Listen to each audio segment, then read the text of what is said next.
I want to thank Inspire and the National Fibromyalgia and Chronic Pain Association for inviting me to do this talk on the power of story, advocacy for people with chronic pain and other chronic conditions.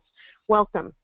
The power of story is so important in our lives. Stories convey meaning, empathy, messaging that words alone are just not equipped to do. And this advocacy that we're going to talk about, the story we're going to talk about, you can use in many aspects of your life as a person with a chronic condition, as a person with chronic pain, as a person with disabilities. For example, you can tell your story and use advocacy with your primary care provider to try and get the care you need, with insurance companies to try and get your care paid for, and with lawmakers and policymakers to try and get things changed to work for the better of what you need in your lives. Now, to show you the power of story, this is Diamante Driver. When he was 12 years old, he had a toothache, and he died from an untreated toothache. As one member of Congress said, his death could have been prevented by access to dental care. And what happened to him is he had a toothache, and he was on Medicaid in the state of Maryland, and his mother couldn't find a dentist who would treat it. So he died from a brain abscess. And his picture was all over. He became the face of the Children's Health Insurance Plan.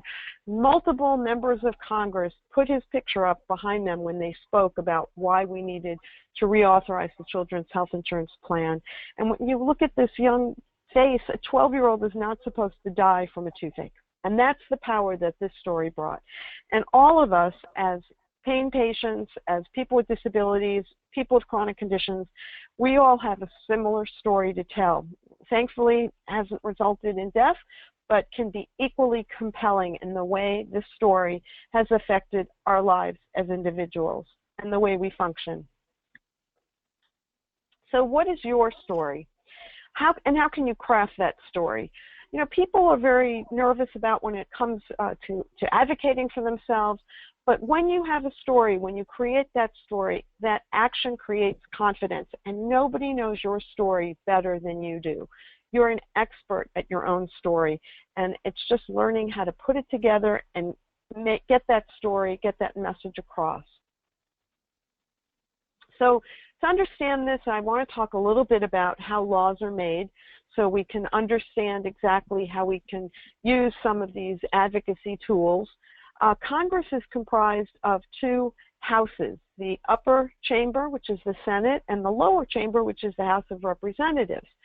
Each state has two senators, for example, and everyone is represented by one member in the House of Representatives. So you have two senators, one member of the House of Representatives, who we often call a representative, or they're also called congressman, congresswoman, or congress member, which is a little confusing because we talk about Congress being both the Senate and the House. So that's a little confusing.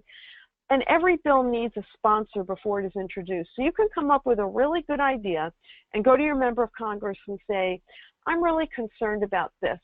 I wish you would do a bill to fix it. And you can ask them to do that. That's part of advocacy. Now, a bill must be introduced in both houses. It must be introduced in the Senate and the House of Representatives. And sometimes those bills are different. When they're different, if they both pass, then they have what's called a conference committee between the houses to work together. So when they work together, they iron out their differences and they come up with new bills, and then they vote on those bills in each house. Most work is done in committees anyway. So your members of the House and the Senate are members of certain committees. And the title of the committee doesn't always indicate what the committee does. So in the House, you have the Energy and Commerce Committee, which handles some healthcare matters, which sounds kind of funky. Why is it the Energy and Commerce Committee doing healthcare? That's just the way it is. On which committees do your members serve? You want to check their websites. Appropriations is particularly important because appropriations is money. They decide who gets appropriated funds. And then you also want to know if your members are in leadership positions. Do they chair a committee? Are they the leader or the speaker? What kind of decision-making power do they have because they're in leadership? And developing a relationship with your members is important because that can help you be able to meet with them and talk about issues and educate them on your issues, because education is very important. They don't necessarily know about how your particular condition or disability affects you. And that's part of what you want to get across with your story, is how this affects you, and to educate your members in that way. Now, when you craft your story, if you remember back to childhood, there are many stories that you remember by heart and that had an impact on you, whether it's something like Goodnight Moon, or Where the Sidewalk Ends, or some of the classic childhood stories that often have a meaning to them, and you remember the meaning. And that's what you want to do with crafting your story. It's not your life story. It's focused on your issue. What is your issue? Your issue might be, for example, I live with chronic pain and the doctors don't want to prescribe pain medicine anymore. There's this opioid crisis going on, and the response is to just get rid of them, and I need this to function. Without my opioids, I can't work. I'm in too much pain. So you need to look at, what is your desired outcome? Are you working with a group? Does the group have a message that it wants to convey? So you want to begin with the end in mind. What do you want to stress? What is your call for action? What are you asking for? Do you want to grow a movement, get more people involved in what you're doing? Do you want to protect funding? Do you want to get new funding? Do you want officials to notice you? For example, in the recent healthcare debate over the summer, people were concerned that they were going to lose their health insurance. So the message, the call to action, was to get other people to contact Congress from many organizations to protect the funding that was there, so people with pre-existing conditions would continue to have health care coverage. And that may become an issue again, because Congress is looking at this tax bill, and you may say, who cares about tax bills? It's going to help me. But in the tax bill, they're talking about taking away the individual mandate for Obamacare. And the way that works is if everybody gets health care, if everybody has to buy it, then you have a pool of sick people and healthy people. And the sick people help cancel out for the healthy, or the healthy people help cancel out the cost for the sick people. And eventually the healthy people are going to be sick too. That's how insurance works. It's like when you drive your car. You don't have insurance because you expect to have an accident. You have insurance because everybody has to have it in case people do have accidents. So it's the same principle. So if you can explain to your policymakers and educate them about what happens to you if there's no mandate, 13 million people are going to lose their health insurance because the costs are going to go up, and you don't want to be one of those. That's part of your story. Now, crafting your story, you can also use the SPIT method. First, you have to be specific in terms of what you want and what the audience wants. Then you have to connect your ask to your audience. So who the person you're trying to sell this to, the member of Congress, your city commissioner, what do you want, and how can you explain it to them the way they want to hear it? For example, most legislators want people working again. You hear that on television all the time. And if you can't work without your pain meds, that's the way you want to approach it. I know that you're for full employment. You want everybody to be working, and I can work if I can have my pain meds. Without them, I can't. That's part of crafting your story. How does the issue affect you personally? That's how it affects you personally. You need your meds. You want to be informative. Do you have facts and figures to share that support your cause? Well, we know that 13 million people are going to lose health insurance, or whatever the number is at that time. And you want something timely. You want to develop a relationship over time, and the message may change. And I'll give you an example of this. A friend of mine is a nurse case manager, and she lives in Florida. And she was very upset, as many of us were, when people died in that nursing home after the hurricane because they weren't evacuated. And she contacted her senator and said, I'm a nurse case manager, and I think that we can help you, to put a plan together so that this doesn't happen again. And that office was so excited that that senator sent one of his staffers to her office to talk about this. And now they have a plan to have a town hall meeting to discuss it. What can they do next time, and how can case managers, a town hall meeting of case managers, how can they help out? So this is, you can offer them some help and help their story, and they can help you back. Now, you need to ask yourself, when you're developing your story, what compelled you to become an advocate? Why are you an advocate? Because you have a condition that you're having difficulty getting approval of for treatment, because you have a condition that nobody knows about. I'll tell you, one of the things that helped me to become an advocate is my daughter was born with a hole in her heart, like Jimmy Kimmel's, and she is uninsurable. So she needs to have Obamacare, otherwise she doesn't get health insurance. So that made me become an advocate, and I've discussed that with policymakers to educate them about why this is so important to people. Yes, my daughter's relatively young and she should be able to get health insurance, but she can't. So how do the issues affect you directly? That's what you want to get across. Do they cost you money? Do they affect your health or the health of family members or people that you're a caregiver for? Do they affect your access to health care? Do they conflict with your organization's purpose or mission? And do they affect your ability to do your job or to participate in your community? You can be a more effective person if you're working and participating and contributing to the community. But if it means that you will lose your attendant care because of Medicaid issues, etc., that's your story, and that's what they need to learn about. Now, you want to include a diverse group of people in developing stories. It helps to show the breadth of the people you serve. So you want kids, adults, you want young people, old people, you want people of different racial and ethnic groups, you want people even with different types of disabilities, people with different functional limitations. You want to plan how you will use your stories. Are you going to put them in video? Are you going to put them on YouTube? Take photos and video and get permission to use the stories and the photos and videos. You want to keep the story short and to the point.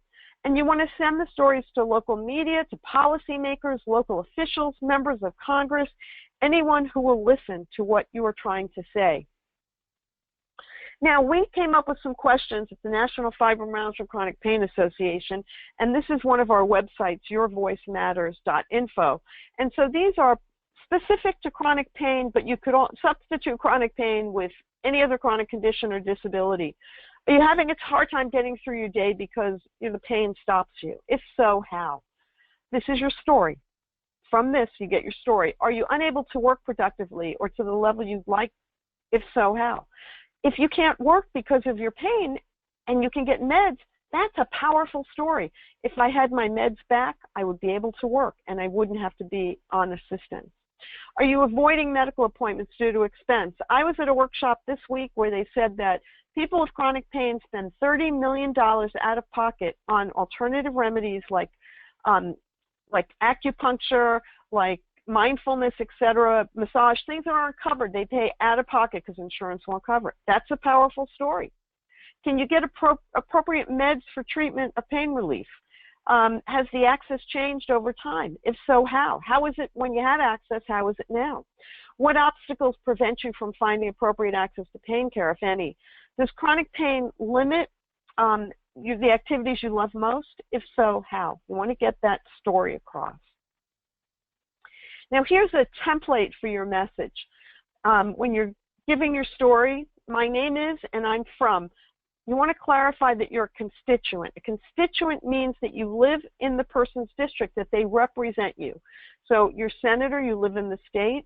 You're a member of the House of Representatives, you live in that person's district, which you can find on your voter registration card or a few places online.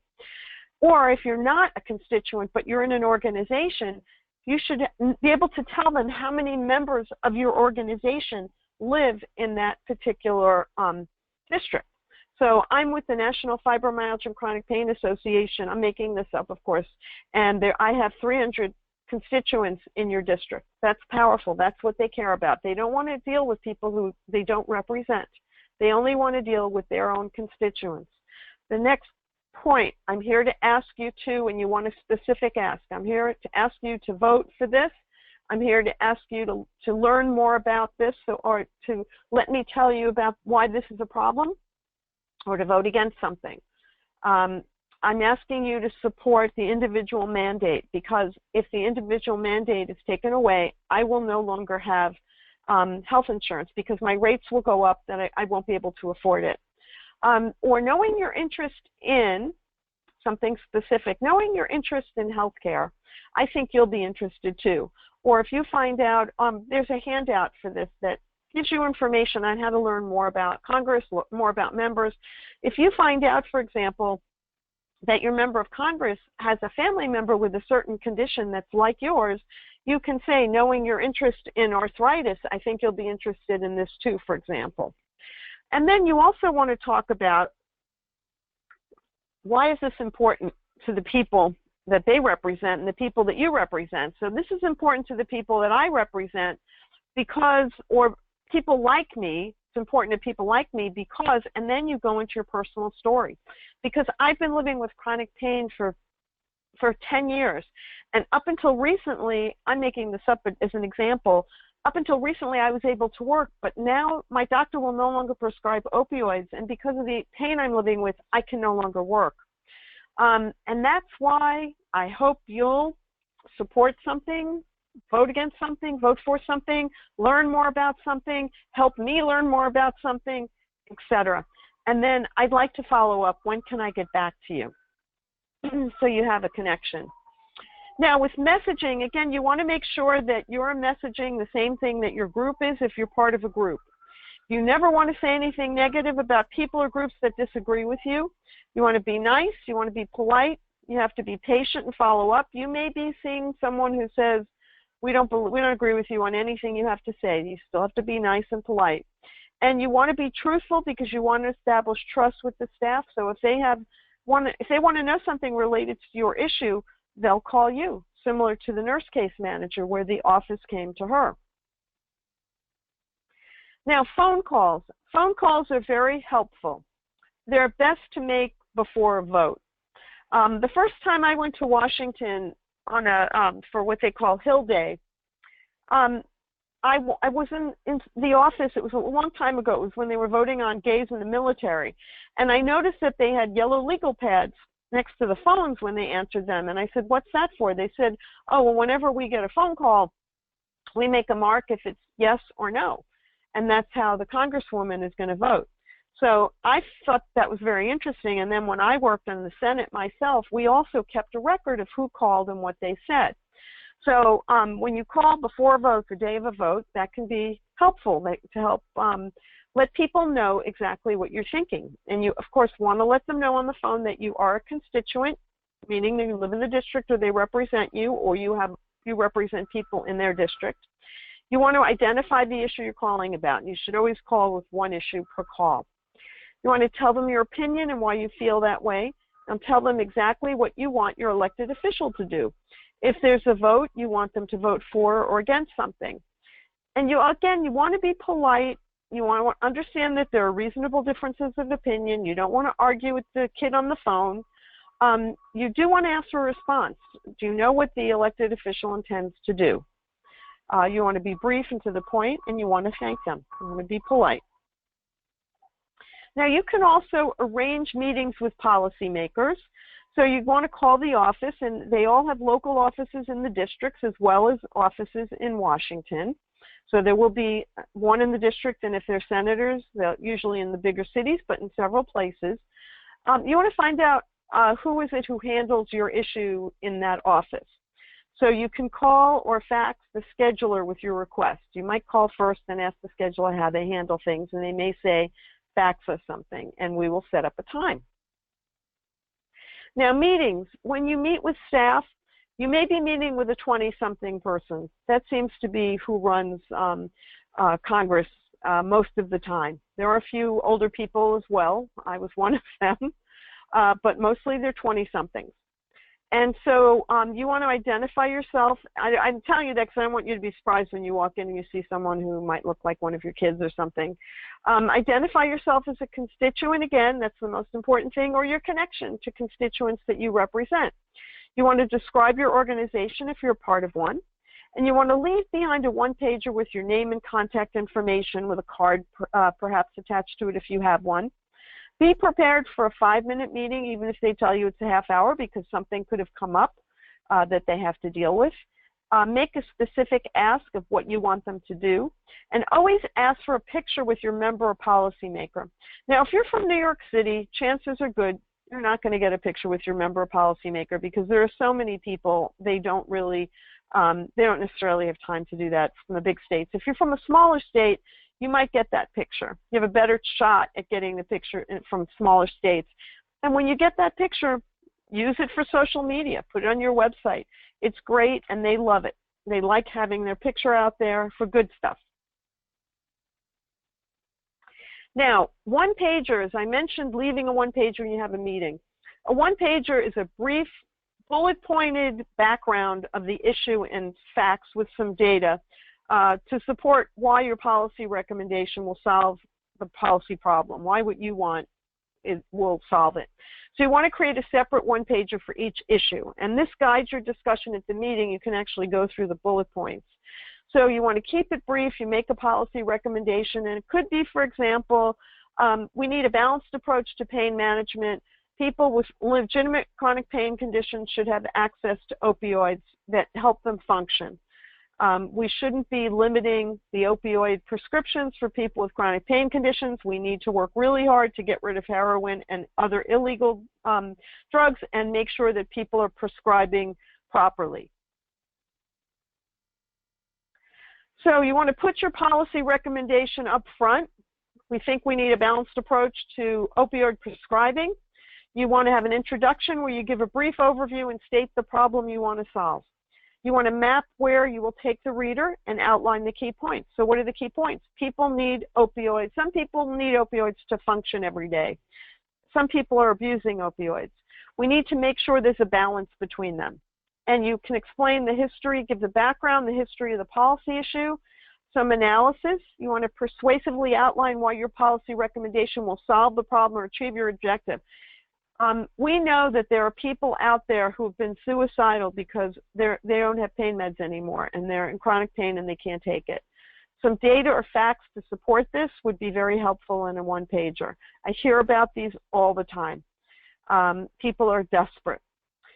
You want to make it easy to read with bullets visually, and you want to have a conclusion with an action statement. Please vote for X, or please support a balanced approach to pain management and the opioid and pain medicine prescription.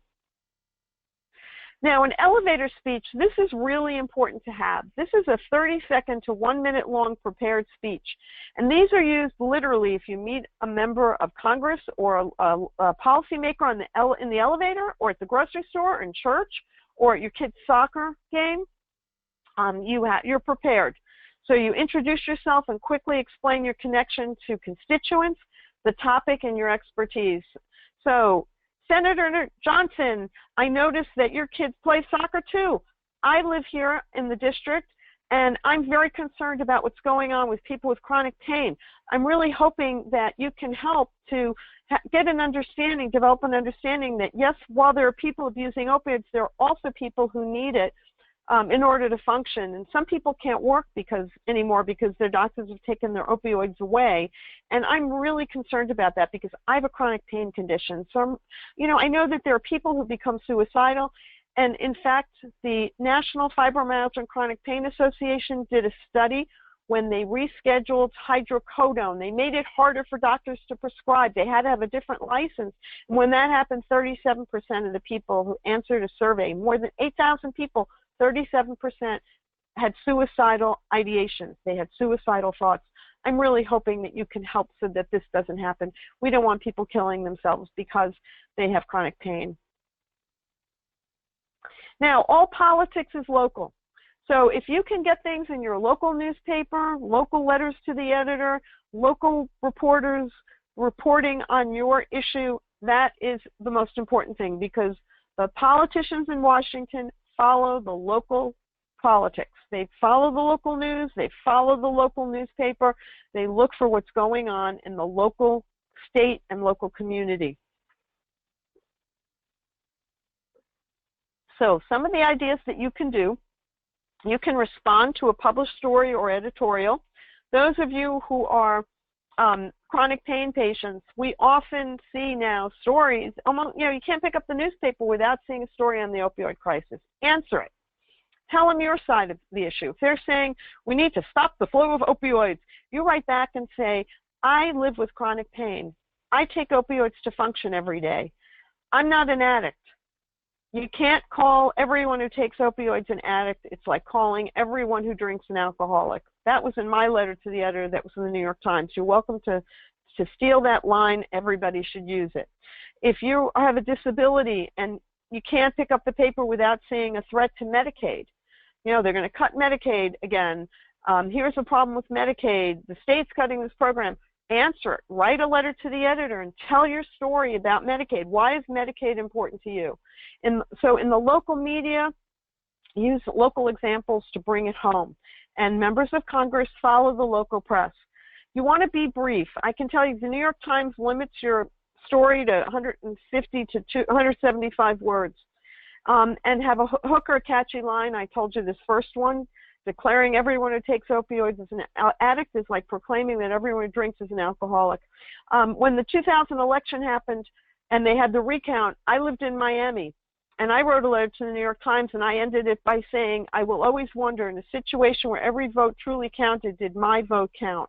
So come up with your phrase, come up with your story, tell your story, and explain, you know, summarize it in a nutshell at the end, and send that in. You can send it in as a letter to the editor, or an op-ed piece, an editorial in local paper. Read other letters before you write yours. Read other letters to the editor. You start out by saying to the editor. Other letters will give you an idea of what they print, how long they need to be. Your first paragraph is your reason for writing. Example, Ray, your editorial on October 1st, preserving Medicaid. Your second to third paragraphs, you make your case and you tell your story and you try to include some research data. And then you can make a pitch. This is why we need to save Medicaid. Now, to locate your elected officials, you can go to usa.gov, and to contact Congress, you can go to these sites, and they will allow you to they'll give you all the contact information from Twitter sites to emails to all that stuff, phone calls, and how to reach people. Now, town hall meetings. During the summer and before the summer, we saw the influence of town hall meetings. They were very effective.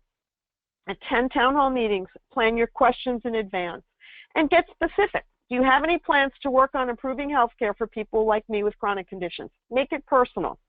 How do you think cuts to the federal budget will affect access to health care for people with chronic conditions or disabilities or chronic pain or whatever your circumstances are? Make it personal. And social media, I don't want to pass the picture by accident. Social media plays an incredible role today in organizing people. Social media is what stopped the Affordable Care Act from getting repealed and replaced over the summer. It's very powerful. It's a good way to reach people. Now, Inspire is one source of social media. You can go on Inspire and find people like you, people with similar interests, similar disabilities, who are at risk for the same things that you're at risk for. And you can tell them about what's going on, and you can use that as a way of educating others to activate them, to put their stories together, to share their stories with policymakers. Some of the things that we're talking about on here you can share through Inspire. Facebook is another good way to rally the troops. And if you have an open organization page on Facebook, you can post things there and you can let people know what's going on. You can also change your picture and images on Facebook, and you can put in a picture frame on Facebook. So here's how you do that. While you're logged in, you go to the profile picture frame feature. You click on the menu to the left of your profile picture and you select the frame you'd like to add. And you click use as profile picture to save, and that kind of goes over your picture. And you can also create those. Facebook has directions on how to create one just for your own move, or your own movement or whatever you're doing. Social media can provide background information to help get to know legislators better. You can share that. You can follow them and find out what they're interested in. They're all on Facebook. Follow them on Facebook, Twitter, Periscope, and Instagram. You can also subscribe to their YouTube channels. Follow them on LinkedIn and use it to try to make connections with potential partners. Who follows the legislator or the policymaker that you're interested in? Those people are potential partners. So whoever they're following, you can make connections with them to try and see if you can arrange some partnerships with them to help in your efforts. Read their blogs of the policymakers and leave positive feedback so they get to know who you are. Now, Twitter has some very interesting ways that it can be used, like Twitter chats. A Twitter chat is a scheduled time where participants meet synchronously at the same time to discuss a specific topic by answering questions or interviewing a guest speaker. So, for example, you put a time as, 5 o'clock on Tuesdays, we're all going to meet and we're going to talk about a certain thing, like pain chat. You can use a common hashtag, pain chat. So everybody uses pain chat and they can talk to each other. You can have an expert on. You can have a doctor, a therapist, and people ask questions and answer the questions or ask questions with the hashtag pain chat. You can ask your member of Congress to participate in a chat about a bill he or she is sponsoring or about your issue, or invite an expert to discuss an issue you want to publicize.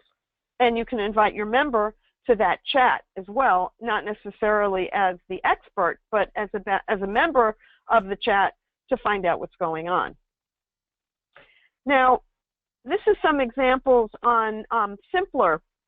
You can go to simpler.com and you can create your own unique hashtag that's used for you. And this just shows there's all kinds of data that you could find. This is a snapshot of that.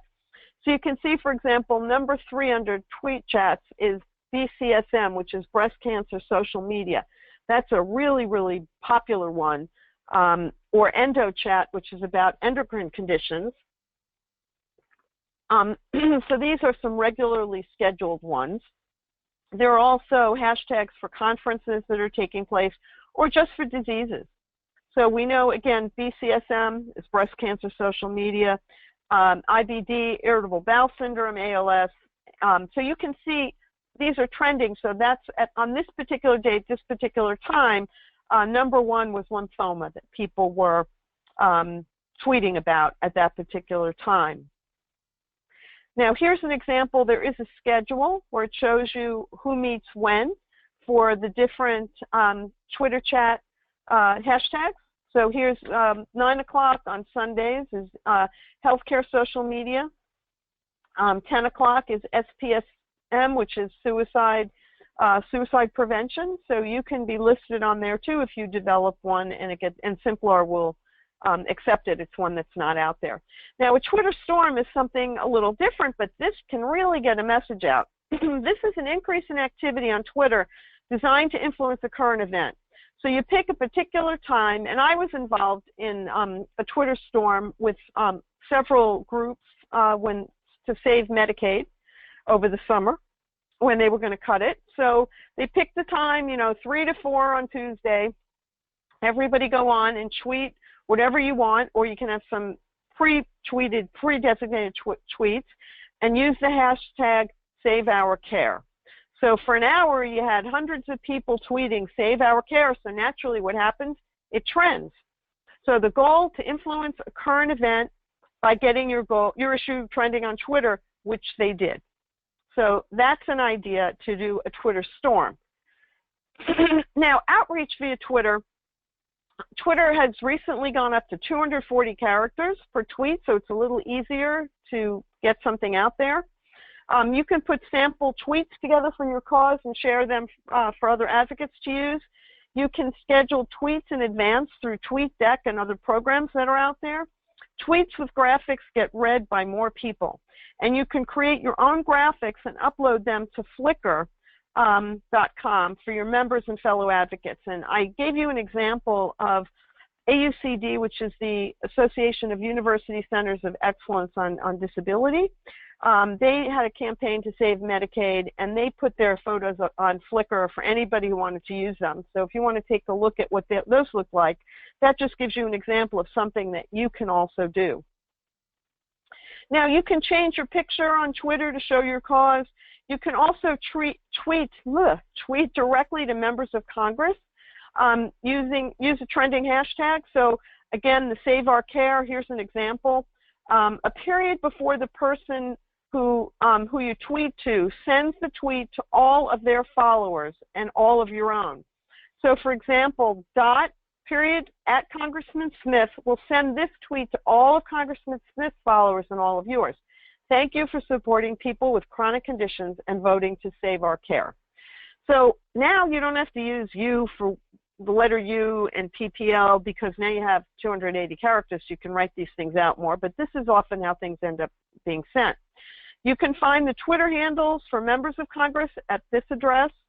And another highly recommended thing to do is to live tweet at the town hall meetings. What this means is that while you're at the meeting, at the town hall, you're tweeting. And you can tweet to all of that member's followers.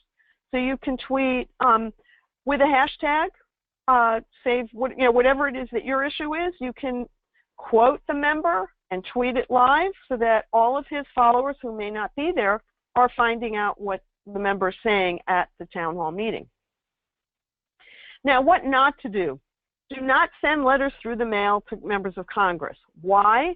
Because letters go to a central location to be decontaminated. If you remember after 9/11, there was some ricin scares and some other, dangerous chemicals that were sent through the mail. So it takes a while for them to get the mail. And when I worked on for a senator, they said, we always had the interns go through the mail with rubber gloves. They told me not to touch the mail, to ignore it. So I don't put a lot of faith in the mail. Don't hand deliver letters or petitions to offices in Washington. They will have signs on the door. They won't take them. Now, if you have a relationship with them and you know them, they might take it, but they might take something at the end of a meeting, but they're not going to take something if you have it hand delivered. And don't sit back and wait for someone else to do something. Your voice counts. Your voice is important, and you have to really do something. The best way to do it, you can fax a letter to your elected officials for free from these addresses, one issue per fax. Always put one issue per fax because each fax gets a response, and they're only going to respond to one issue, and you want to focus on one issue. Now, here are to send for your senators, your congressional representatives, and your governor. Emails. Emails are important. The subject line is very important. So if you say, please support the Rare Disease Act, or whatever it is you're going to send them, that gets their attention. You want to tell them you're a constituent. Remember, you live in the district. You represent this many people live in the district. Tell them your issue, one per email. Tell them your story, and tell them what you want them to do, and make it timely. If there's a vote coming up, if something's happening, send it.